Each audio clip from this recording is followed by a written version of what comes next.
Hi there. Welcome to Productivi-Tree. I'm Santi Tacoronte, and I'm here to help you succeed and be happier. In each episode, we'll explore new ways to work smarter, manage your time better, and grow as a person. We'll share fresh ideas, find ways to improve, and help you become your best self at work, in life. Join me as we learn and grow together on Productivi-Tree.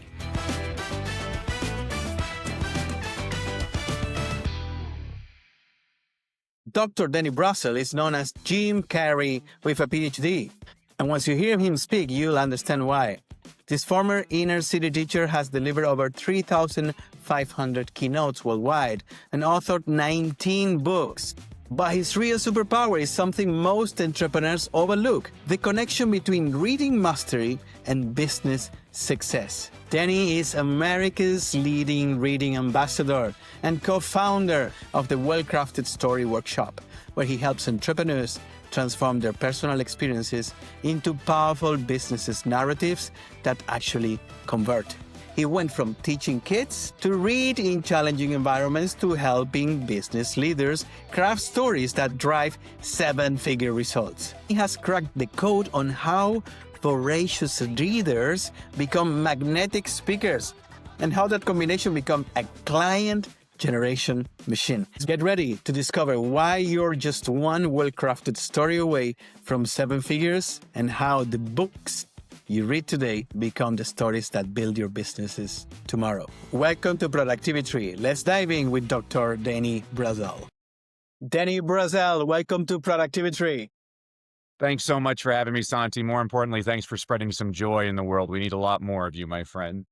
Thanks so much. Danny, you've gone from teaching in South Central LA to sharing stories around the world. What is the moment where you realized that storytelling was so powerful? Well, I've always been a storyteller. If I was going to write an autobiography, it would probably be called Pivot, Santi, because I feel like I've already lived 9 lives. 30 years ago, I was a journalist covering President Bush Sr. in the 1992 presidential election, and I got to meet every editor of every major daily. And one editor offered me a job working for the City Beat for $16,500 a year. Meanwhile, a friend told me they were hiring teachers in South Central Los Angeles for $25,000 a year.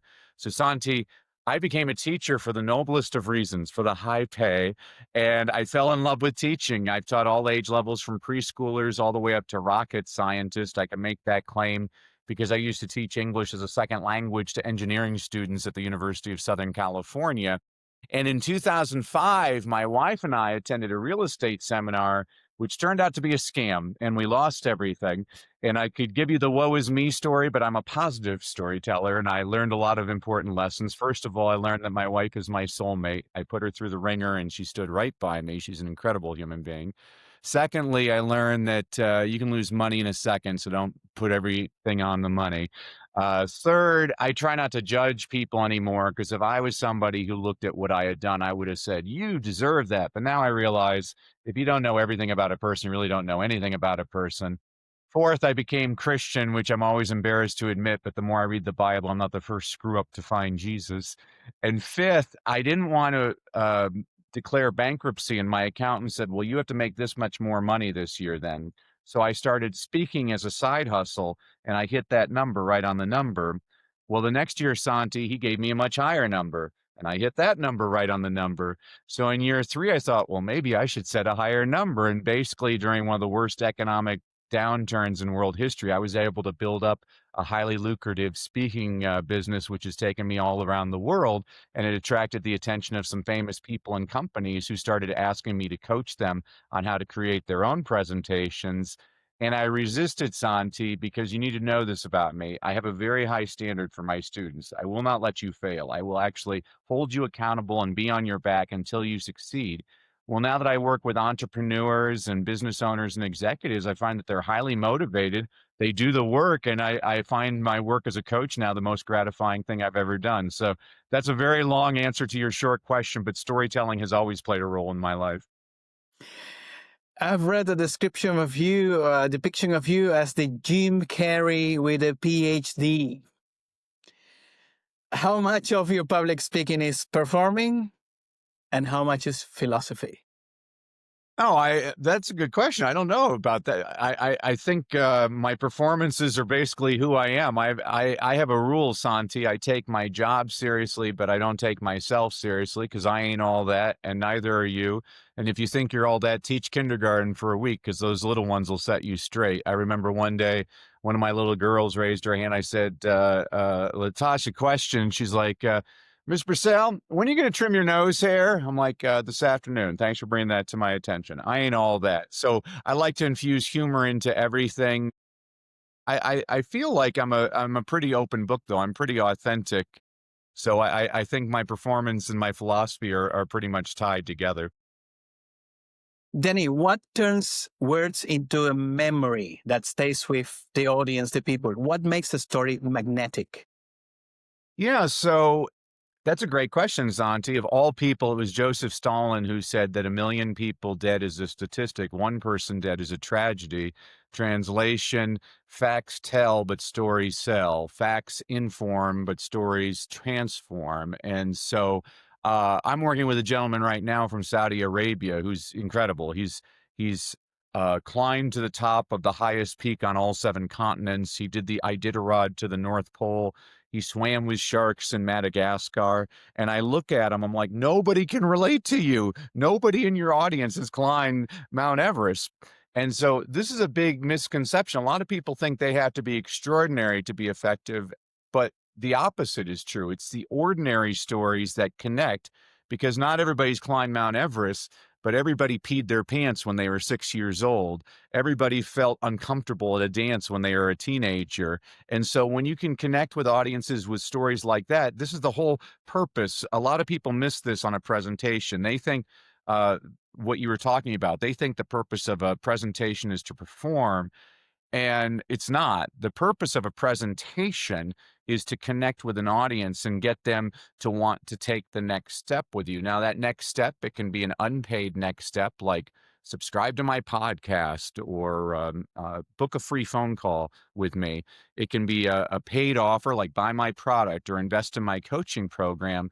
But when I'm working with people, I run a company called the Well Crafted Story Workshop with my co-founders, Coach Jimmy Hayes Nelson and Dave Ward. I call us the professor, the performer, and the producer because my background is in academia. Coach Jimmy was a Broadway actor, and then Dave used to be an attorney who's an AI specialist, worked with a lot of Silicon Valley firms. And so I think authenticity is what's most important in storytelling. And we always emphasize to people that it's the ordinary that stands out. The purpose of your presentation is to connect with your audience. And if people come up to you and tell you you got a standing ovation, we'll say that's great. And if people come up to you and say, people are telling me I'm a great speaker, we'll say that's great. But the only way we measure your effectiveness is how many people in your audience decide to take that next step with you. We want you to move hearts, but we also want you to move the needle because after all, you are a business. In your experience, why do so many professionals struggle with telling stories? Even if they have probably a lot to tell. Well, first of all, they don't tell intentional stories. They just tell random stories that don't have any point. I think the biggest mistake most people make is they brag. And I'm a big fan of Brene Brown. She talks about vulnerability, and I couldn't agree with her more. I always say to clients, stop sharing your successes. Start sharing your failures because not everybody in your audience has succeeded, but they've all failed. And the more you share your own failures, the more your audience is going to see themselves in you. And this is what we're trying to get them to do, is to see themselves in you so that they're attracted enough to you to want to continue to work with you long after your speech. I mean, you can help people a little bit during your presentation, but you can help them a lot with your product or your coaching program or whatever. The other biggest mistake I see most people make is they give multiple calls to action. And so I'm a former teacher. You have to bear with me. All of my sayings either rhyme or they're alliterative. I always say this: choices confuse and cause you to lose. You have to have one clear call to action. I'll give you an example, Santi. I was on a podcast yesterday and the hostess said, I hope you enjoyed today's podcast. Make sure you like, subscribe, and give a 5-star review. And after we got off the air, I looked at her and I said, "You just told your audience to do three things. They're not going to do any of them. You need to give them one clear thing to do." So if you can start crafting what we call a well-crafted story, which is very intentional, then you'll have much more effectiveness as a speaker. I wanna stop 1 second there because as a corporate worker, I obviously see and work in a lot of presentations, PowerPoints, and I do think that messaging and crafting the message and the right call to action is important. Would you say that it's important to have one message per slide, one single message per slide, or one single message per entire presentation? How do you go about this? Well, PowerPoint is very interesting. A lot of people, they rely too heavily on PowerPoint. I can tell you, Santi, I've never had a person come up to me 6 months after a presentation and say, "Oh, you know what I love the most about your talk, Danny, was that one PowerPoint slide that had 18 bullet points that you couldn't read because the font was so small." I've never had anybody say that. If you are going to use a PowerPoint, I work with people that like to use PowerPoints, but I'm a big believer in PowerPoint is a visual. So if you watch the news, pay attention the next time because the news anchor is giving a story, and in the upper right-hand corner, you see a picture. So if they're talking about a war, you'll see an explosion because the reason they're doing that is Walt Disney said people think in pictures, and he's absolutely right. So if you really want your PowerPoint to be much more effective, get rid of all the text. I mean, it's all right to have a little bit of text, but to your point, maybe one point per slide, but have a picture, and that picture should actually guide you on where your presentation's going. I see way too many. I like to give the example of I'm Christian, and in the Bible, I always laugh because Jesus is always frustrated with his apostles. He's like, "All right, you're not getting this point. So let me tell you a story about the prodigal son, or let me tell you a story about the Good Samaritan." I bet you don't even have to be Christian, and you'd be familiar with those stories. But I also bet you 9 out of 10 Christians could not name the 10 Commandments, and the reason is they aren't presented as a story. They're presented as a list. People don't remember that. People remember stories. This is the power of storytelling. So if you are, and I work with lots of firms where they're using PowerPoints all the time. Again, I really want you to focus on getting your point across through stories and pictures. I'll give you an example. We can do this right now, Santi. I want you to think of an apple. Take a moment, think of an apple. Describe what did you just think of, Santi? I thought about William Tell throwing the arrow and hitting the apple. Of course, you're from Switzerland, so the William Tell Overture was written on Lake Lucerne. So of course you're thinking of the apple. I've had people they describe a green apple, or they saw a red Macintosh apple or a Fuji apple. Some people say, "Oh, I thought of an Apple computer," or "I thought of an Apple iPhone." But I've done this with tens of thousands of people, Santi. I've never once had a person in an audience say, "Oh, I thought of APPLE." They don't think of the word. We don't think in words. We think in pictures. And so when you're creating a story, when you're creating a presentation that's effective, you have to create pictures in people's heads. Paul Harvey style storytelling. What is it, and how does it change the way people listen and learn from you? So when I was a middle school teacher, I was the only teacher in my school that none of my students were ever tardy, because I always started off by reading aloud to them a Paul Harvey story. When I was growing up as a kid, there was a guy on the radio named Paul Harvey who every day would come on at 12:15. He'd say, "I'm Paul Harvey with the rest of the story." And for 5 minutes, he'd tell you a story about a person or a company, and you're trying to guess who's he talking about. And my students, they always loved trying to figure out who he was talking about. But the problem with Paul Harvey was a lot of his stories were about like Fred Astaire and Sears Roebuck, and kids today don't even know what those things are. And so I wrote this book Leadership Begins with Motivation as an homage to Paul Harvey, with more updated stories about people like Jeff Bezos and Elon Musk. But it was interesting, Santi, after I wrote the book, I read it, and completely unintentionally, I realized a lot of my examples are of white male Americans. And so the last book I wrote is called Misfits and Crackpots. And the stories in this book are primarily of women, minorities, and international people, because there's all kinds of great stories from all around the world that people have to be exposed to. And so when I'm putting together presentations, I'm usually working with clients on their personal stories. But every now and then I work with a difficult person who says, I have no personal stories. Nothing's ever happened to me, which is completely a lie, but I'll accept it. And I always point out to them, if you look at one of the most popular personal development books of all time, it's Think and Grow Rich by Napoleon Hill, Mm. in which he shares no personal stories. What he did is he interviewed millionaires and shares their stories. So that's the strength of Paul Harvey is, well, maybe I don't have a story that's happened to me, but I can tell you a story. And I like to find stories that people don't know about. I hear a lot of stories that are regurgitated all the time. I actually used to belong to this secret speaker society, and our inside joke is, oh, have you told the starfish story? Because I hear that story all the time, where the kids putting starfish back into the ocean, and the person says, there's thousands of starfish, you're not doing any good. And he says, well, it makes a difference for this starfish. I've heard that story a million times. I'm sick of hearing that story. I like stories that are unique, that people have never heard. So that's the impact of the Paul Harvey stories.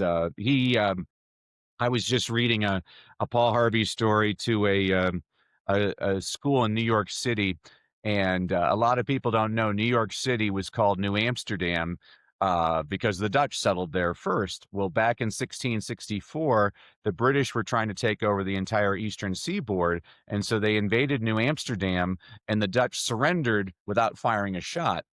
And so the British started making fun of the Dutch, and pretty soon everything negative in society in America became Dutch. And some of those expressions have lasted over 350 years. So, for example, when you say you're going Dutch on a date, it means you're both paying. I'll be a Dutch man's uncle is not a nice thing to say to a person. A Dutch wife meant she was a prostitute. Dutch courage meant you were drunk. But there's one thing the British used to say to the Dutch, which infuriated them. You know how every ethnic group has a type of food we like to associate with that ethnic group? Well, the Dutch really like cheese. And so the British started going around calling the Dutch John Cheese. And this infuriated the Dutch so much, they started calling the British John Cheese in Dutch, Yankees, Yankees. And that is the rest of the story. The kids were like, great. I'll give you one. Can I give you one from my leadership book, Mm-hmm. Santi?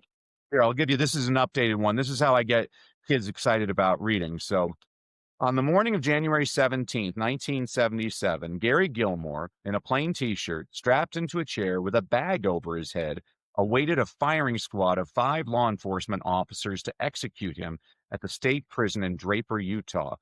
Convicted of murdering a gas station employee and motel manager in Utah the year before, Gilmore would be the first person in the United States to be executed in nearly a decade. Shortly before his execution, prison officials asked Gilmore if he had any last words. Neither he nor anyone else that day would know the impact of those words. Over 10 years later, in 1988, Dan Wyden, an advertising executive who co-founded the Wyden and Kennedy Agency in Portland, Oregon, made something of a morbid pitch to a struggling fashion company. He recalled the inmate's final words and used a slight variation for his pitch, and seemingly everyone hated his idea for the company's new slogan. Trust me on this one, Wyden implored the company's co-founder.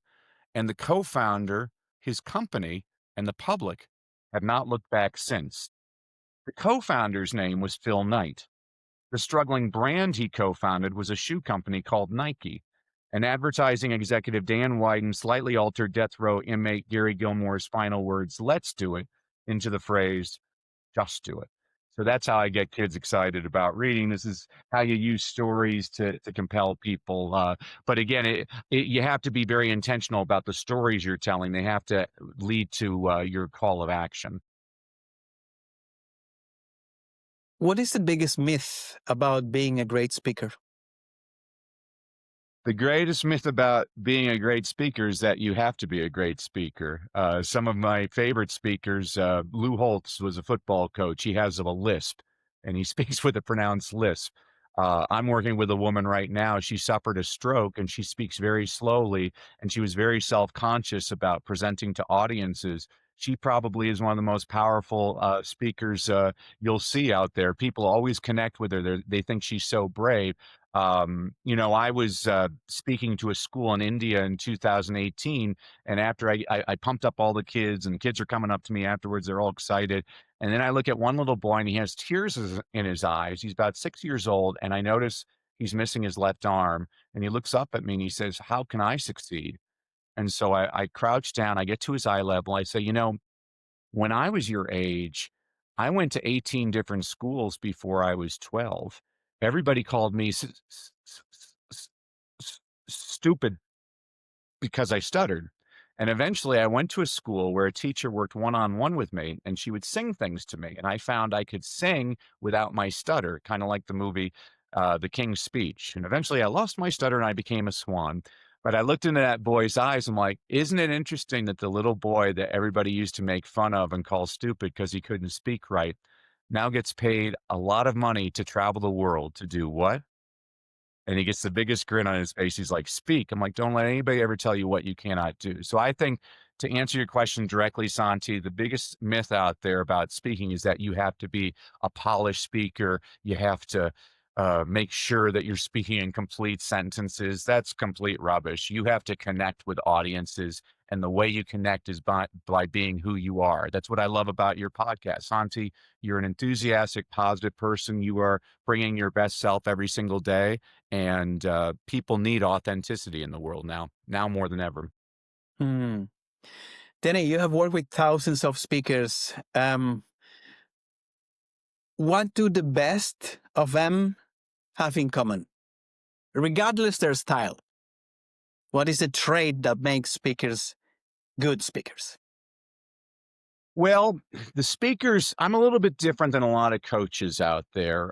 Coach Jimmy and I, when we started working together, we worked with probably the biggest company in the world to train executives. And this company would get us 50 executives in a room. Each executive would pay $25,000 to be with us for 2 days so we could create their presentation for them. And Jimmy and I thought there was three major problems with that. First of all, these executives came from very diverse backgrounds. Some were with pharmaceutical companies, some financial services, some with real estate. They were very diverse fields, so we couldn't give them the individualized attention that they needed. Secondly, I don't think you master anything in 2 days. And these people, we put together their presentations, but then they'd contact us 3 months later and say they're not converting. And so Jimmy and I would say, well, send us video.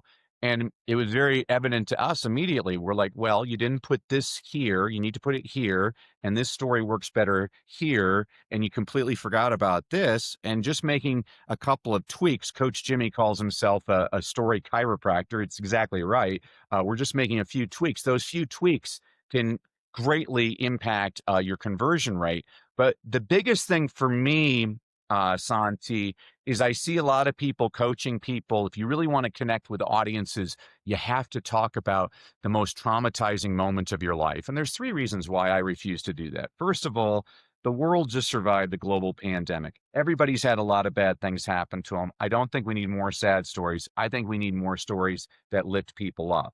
Secondly, what Coach Jimmy and I are teaching you to do is to create your well-crafted story.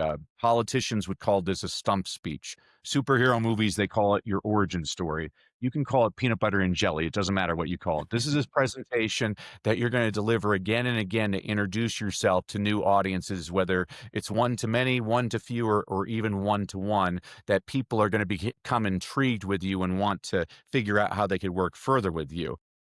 Do you really want to talk about the worst moment of your life again and again? I mean, I have a friend, his daughter was killed in a school shooting. He's told that story over 1,000 times. You have to be a lot stronger than me to talk about the worst day of your life and relive it again and again. I could never do that.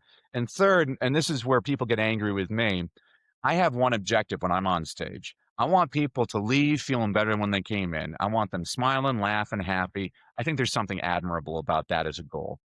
I believe the people that tell the same sad story again and again, by the 20th time they're telling it, now those are crocodile tears and now they're being manipulative. And I'm not saying it's not an effective sales strategy. It's actually a very effective sales strategy. But I personally don't want to have to take a shower after I get off stage because I just manipulated my audience. There are ethical ways to get people to want to do business with you. And so my personal belief, to address your question directly, is the best speakers always inspire. They always make you leave feeling like, wow, I can do this. I can do anything. To me, that's what an effective speech should do is, this goes to my background as a teacher, though. I used to always tell my students that every day. I'd say, sometimes you need somebody else to believe in you before you believe in yourself. I believe in all of you. That give me the best and the brightest. So let's go out and make this world a better place. Because to me, a good presentation should make the world a better place.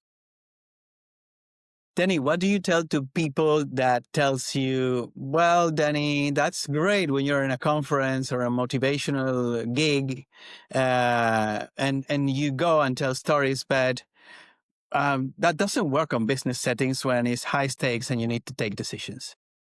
Yeah, that's not accurate at all, Santi, at all. We work with, Jimmy and I were just working with a firm in Silicon Valley last week where they were perfecting a pitch to get venture capitalists. We worked with a gentleman who couldn't raise any funding, and what we did with his presentation, so he was trying to get funding so just so you know, I never discuss the names of the people or the companies I work with. Coach Jimmy, on the other hand, he loves to tell everybody who we were. I believe in a little bit of discretion, but we were working with a gentleman a few years, about 18 months ago, where he was trying to get venture capital for his technology firm. It's a fantastic firm, and his presentation was wonderful, but he was over teaching. He insisted on teaching the 12 things about his technology that were going to be changing the world. It just overwhelmed people, and he was talking in very technical terms. And so what we did to his presentation was we changed it from his technical jargon to just storytelling. And, within 3 months, he went from not getting a dime to he had raised over $12 million in venture capital. And that's great. But the comment that people kept on telling him, that he insisted on telling Jimmy and me, he said, what you guys taught me worked, because people are saying, I've never heard a technical presentation explained in a way that I understood. And that's what we're trying to do, is how do you get people to understand what your vision is and want to be part of that vision? And so the format that we're teaching people, this can work in front of a ballroom. It can work in front of a boardroom. It can work in front of courtrooms, classrooms. Heck, one of our clients, he used it in a restroom. He did a 30-second pitch at the urinal. Hopefully he washed his hands afterwards. But you need to get the reps in. I always tell people there's 2 ways you get better at speaking, because most of the people we work with, they're terrified of speaking or they don't want to speak at all. But we believe that speaking is the fastest way to grow your business. And the 2 ways you get better at speaking are, first of all, you got to watch lots of speakers. I mean, I watch 10 speakers a day. I watch politicians, I watch comedians, I watch televangelists, I watch them in front of big groups, in front of small groups, in front of men, in front of women. I'll give you your audience a ninja strategy. I watch a lot of televised award shows, because when the person wins the Academy Award, they only have 45 seconds to connect with their audience. I want to see how they use their time. Now, most people waste their time. They get up there, they're like, I want to thank God, I want to thank the Academy. It's stupid. Nobody's paying attention.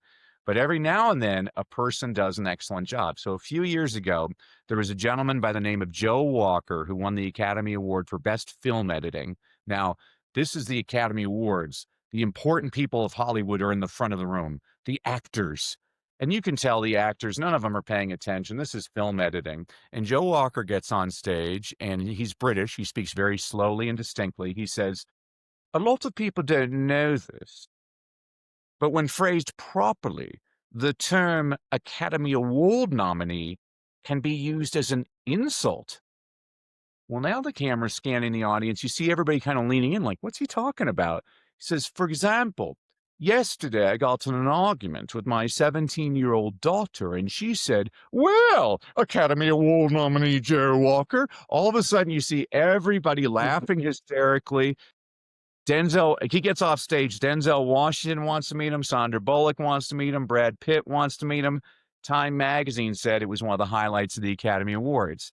That's the power of connecting in 45 seconds. So the first way you get better at speaking is by watching lots of speakers. The second way, I've been blessed to have lots of wonderful coaches and mentors throughout my life. And one of them was a gentleman by the name of Jim Rohn.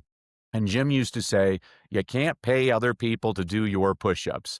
Translation, you got to do the work. We need to get you so comfortable presenting that it's second nature. So you need to start speaking to service clubs like Lions Clubs, Optimist Clubs, Rotary Club, Kiwanis Club. Speak to schools, speak to churches, synagogues, temples, speak to chambers of commerce. I had a client 3 years ago, Jason, 22 years old. He was a negative Nelly. I don't know anybody. I can't get on stages. I can't stand people like that. I said, okay, Jason, do you have a Facebook account? He's like, yeah. I'm like, all right, we're going on Facebook Live right now. He's like, what? I'm like, we're going on Facebook Live. We just put together your talk. Let's try it out. So he does his 45-minute presentation on Facebook Live. One woman from Ontario, Canada, accidentally watched him. And guess what, Santi? He sucked. And I said, do it again next day. I didn't watch him the next day, but he said 3 people watched him. And I'm sure he sucked, but he didn't suck as bad as he did the first day. Well, here's the reason I share this story. Jason has gone on Facebook Live every single day for the last 3 years, including Christmas. He now has 6,000 people in his Facebook community. Last year, he sold them almost $1 million worth of products. And he's all excited about that, which is fine and good. But the reason I use him as an example is I'm so proud of him. He did the work. He's done it consistently. And he's gone from somebody who was terrified of speaking, who didn't think he was a good speaker, to now he can recite it like the Lord's Prayer, his presentation. It's second nature to him. And this is the way you beat stage fright. I mean, the way we work with lots of people with stage fright, and the way you get over it is you practice. I mean, when I was in college, I once had to take a final exam. And as I walked into the class, I looked at the professor. I said, I hadn't studied. I said, I sure hope I do all right. And he looked at me and he said, Danny, the time to place your bet is before the wheel is spinning. He's absolutely right. I should have prepared. That's why I was nervous. People are nervous because they're not prepared. Another little strategy for people is just find the one smiling person in the audience and speak to that person. And this is why I actually love it when people are giving presentations to boardrooms, because, typically, there's no more than a dozen people in a boardroom, or maybe it's even one-on-one. One thing your audience can do is watch Shark Tank, the TV show Shark Tank. That's a great way to learn how to practice pitches, is all these people are presenting their ideas to 5 billionaires. And you just watch, what are the billionaires? What's resonating with the billionaires? What was it that got them to smile? Here's another ninja strategy for your audience. When you do speak, stop filming yourself. Just film your audience. The audience is going to tell you all the information you need. If you see them leaning in, you're connecting. If they're on their phones, you're not connecting. We have to change something. So again, that's a very long answer to your short question, Santi. You often talk about the link between reading and communication. How does reading shape the way we speak? Well, I think that reading, the reason I read is I collect stories. Some people collect trading cards. Some people collect stamps. I collect stories. And I'll read an entire book, and the entire book can stink. But if there's one story that's meaningful to me, it was worth the read. I think these are treasures because I'm always looking for stories. I just was reading a marketing book, and the entire book was really boring, except for one story where he was traveling the world looking for the next great marketing idea. And he was in Chile.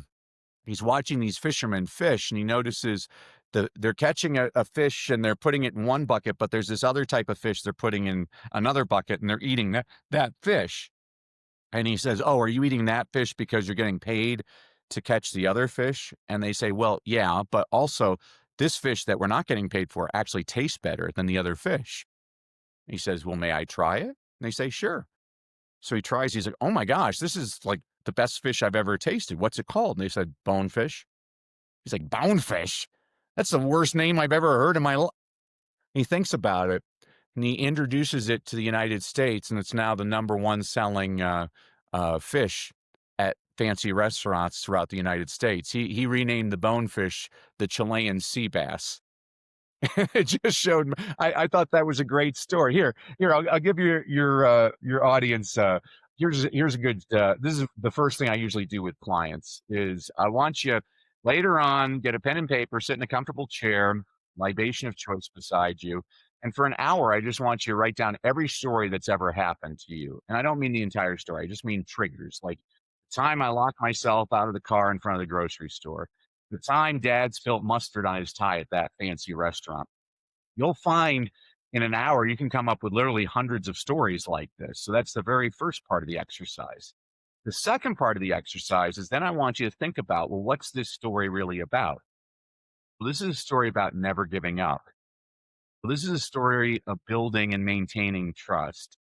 Well, this is a story of being accountable. If you go onto my computer, I have hundreds of files with thousands, if not tens of thousands of stories like this.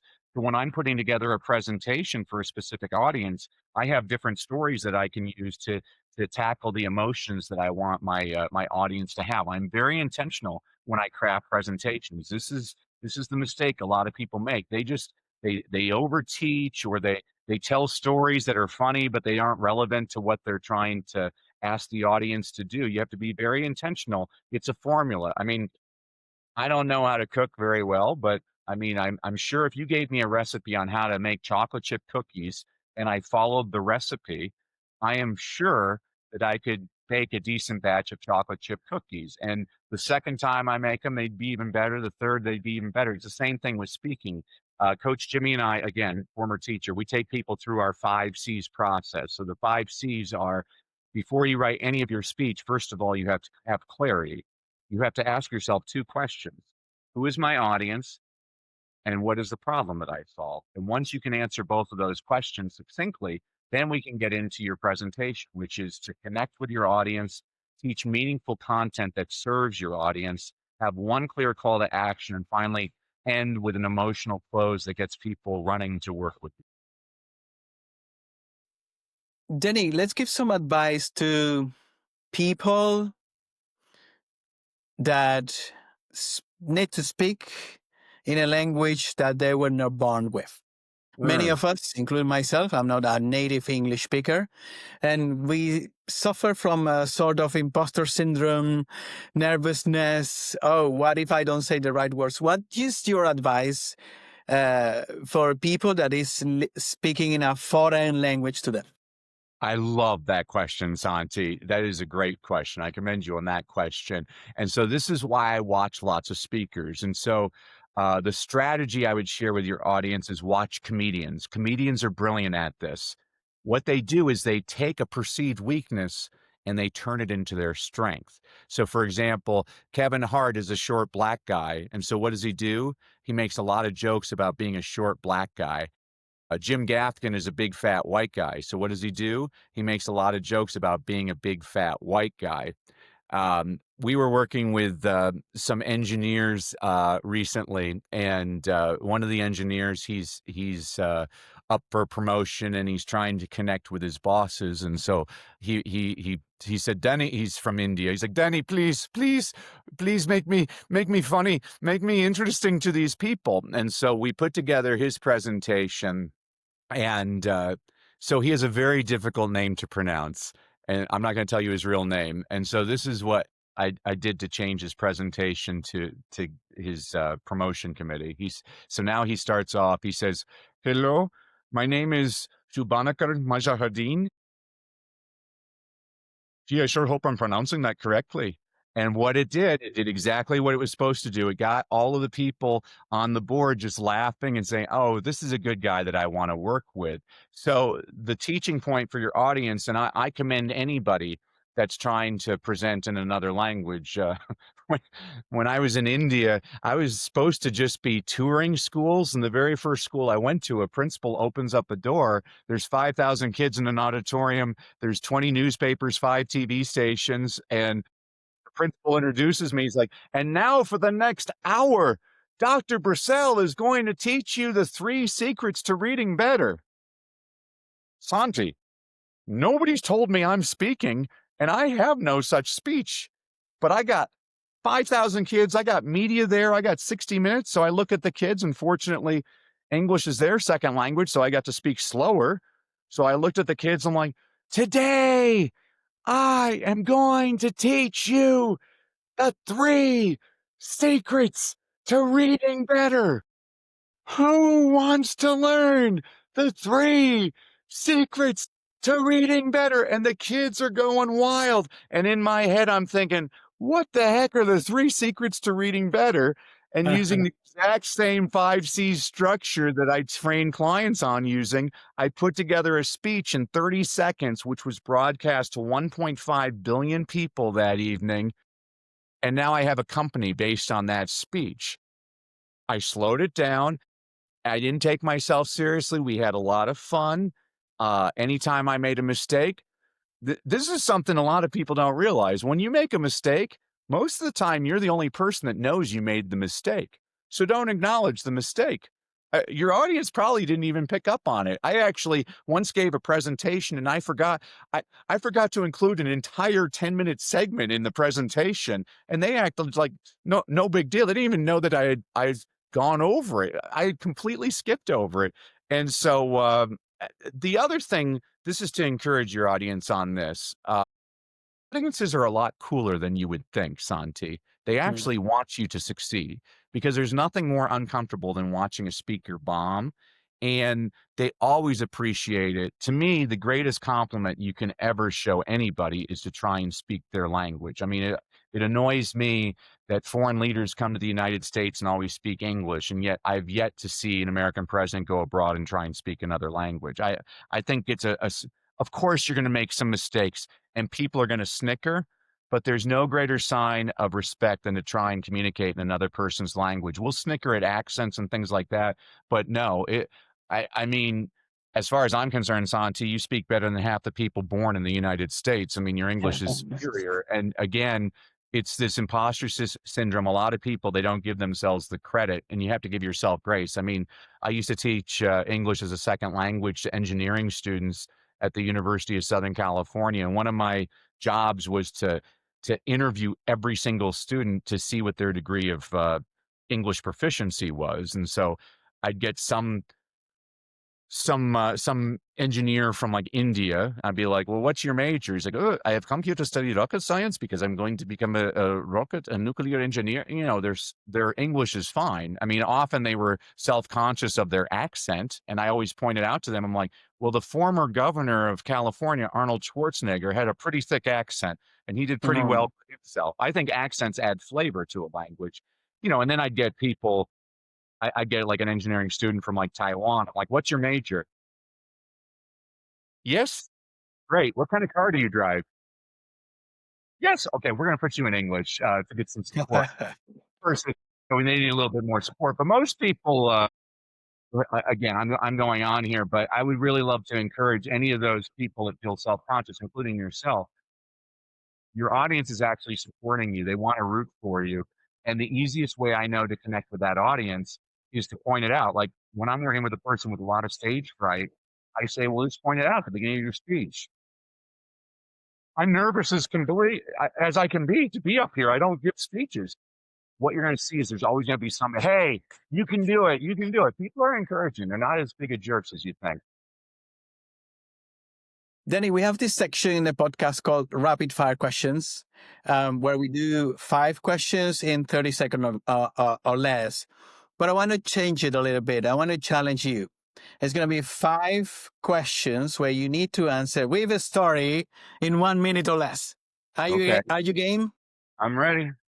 Let's go with the first one. The most important skill for a new speaker. The most important skill for a new speaker. So when I was a first grade teacher, the silliest thing that I ever told a group of kids, I said, write about your lies. And they looked at me like I was from outer space. They're like, we're 6. Nothing's ever happened. I said, no, man, things happen to you all the time. I mean, when I was 6 years old in first grade, I had a teacher, she called me stupid and smacked me on the hand in front of the class, got me to cry. And the next day I was walking to school, I had an apple and I peed on the apple and I gave her the apple and she ate the apple and said it was the best apple she had ever had. My first grader was like, that is awesome. This is also the reason I've never accepted food from a child. But the point is, I knew that if I wanted my students to give me stories, I had to give them stories. And so for the new speakers out there, you need to develop a whole portfolio of stories to tell. Number 2, what's one word that ruins a presentation? That drains a presentation? Ruins, that destroys a presentation. That destroy. So this isn't political, but whenever I give politicians as examples, it's just to show the speaking style. But this summer at the Democratic National Convention, President Clinton, I thought, had a funny line. He said, I think Donald Trump thinks he's an opera singer. He's always me, me, me, me, me, me. And so the word that drains most speakers is they're talking about them. You know, the only place where I should come before you is in the alphabet. You should always put your audience's needs before your own ego. Number 3, virtual talks or live audiences. Which challenges you more? Obviously, it's going to be virtual because virtual, I don't get to see. Some people don't have their cameras on, and I don't get to really have that live interaction. I mean, actors would say the same thing, why they enjoy performing plays on Broadway as opposed to movies, is they don't have that live reaction. I use a lot of jokes, and so it's very important for me to see, well, what jokes are landing with people, and I can't do that as well with virtual as I can with live audiences. The benefit, though, of virtual is just like you and I are doing today, is you're in Switzerland, I'm in the United States. That's beautiful. The world just got a whole lot smaller, and virtual is very powerful because of that. Number 4, one thing every speaker should stop doing immediately. One thing every speaker should stop doing is pacing like they're waiting for their wife to give birth. Aimless pacing drives me nuts on stages. You should use your stage intentionally, and you'll start to know. I'm going to give you a ninja strategy right now. Is the best presentations, they start off, the person speaks over here about the pain that they had, and then they go over here and they talk about, but then I went on Santi's podcast and got all kinds of tips, and now I'm speaking faster over here. And because of Santi, I have the confidence to be a better speaker, and I'm really enjoying everything.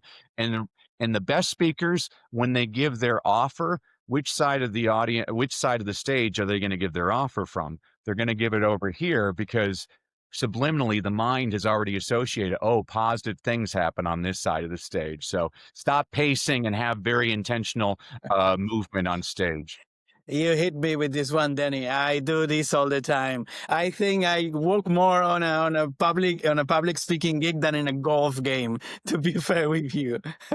Number 5, the best sentence to start a story or a presentation. Once upon a time. It's worked for a long time. The worst? The worst? Let me tell you a story. Just tell the dang story. I call it the lethal weapon, because if you ever watch the Lethal Weapon movies, all of a sudden you're in a car chase, and immediately you're wondering what's going on. And that's what a good story should be doing, is you want people leaning in, like, what's going on? Whereas if you just say, I'm going to tell you the story of my life,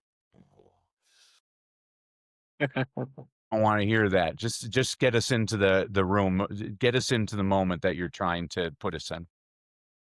Danny, let's wrap this up and let's give some sound advice for our listeners, and particularly those that are saying, I'm not a speaker, I cannot do it, I cannot speak in public. What's the mindset shift can help them at least start or continue the journey? Yeah, I've worked with some very famous speakers and actors and politicians, but most of the people that Jimmy and I work with are people like you and me. They're just entrepreneurs. A lot of them don't want to speak, or they're terrified of speaking. And the first thing I say is speaking is a skill. It's something that can be trained. And it's just practice. I mean, my youngest daughter right now, she's learning how to drive. And when I get in the car with her, she's so cute because she adjusts all of her mirrors and she puts her hands on the steering wheel at 10 o'clock and 2 o'clock position. I guarantee you, Santi, a year from now, she'll be driving with one hand, fixing the radio, eating a Big Mac, putting on her makeup, because it'll be something that is automatic to her because she's practiced it again and again. The same is true with speaking. Denny, where can people, our listeners, access you have something called the free storytelling blueprint? Yes. I wanted, as a thank you to you, Santi, and your audience for having to bear with me with my stories, I wanted to show you how to create your own well-crafted story. So if you go to freestoryguide.com, guide like a tour guide, freestoryguide.com, I'll give you your own well-crafted story blueprint. What this is the actual process that Coach Jimmy and I take our clients through to create your well-crafted story. What this does for you is it takes the guesswork out of where do I put this story and why do I put it here? And what this means for you is you now have a system that's going to get you endless clients and endless referrals. You can get that at freestoryguide.com. And I just want to thank you, Santi, for having me today. You're just wonderful, and I really appreciate you, my friend. Thank you so much, Denny. I also want to thank you for this conversation packed with very interesting stories. And I'm taking a couple of things away. The first one is that practice makes perfect. And exactly as I learned how to code, I can learn how to tell stories too. So, Denny, I want to thank you so much again for being with us today. And we're looking forward to continue listening to your stories, reading your books, and learning from you. Thank you. Thank you, Santi. God bless. Thanks for listening to Productivi-Tree. I hope you found something useful in today's episode. If you did, and it helps improve your life even a tiny bit, that'll make me really happy. Remember, you can find Productivi-Tree on all major podcast platforms like Spotify, Apple Podcasts, and Google Podcasts. If you enjoyed the show, why not share it with a friend who might also find it helpful? Until next time, and keep growing and stay productive.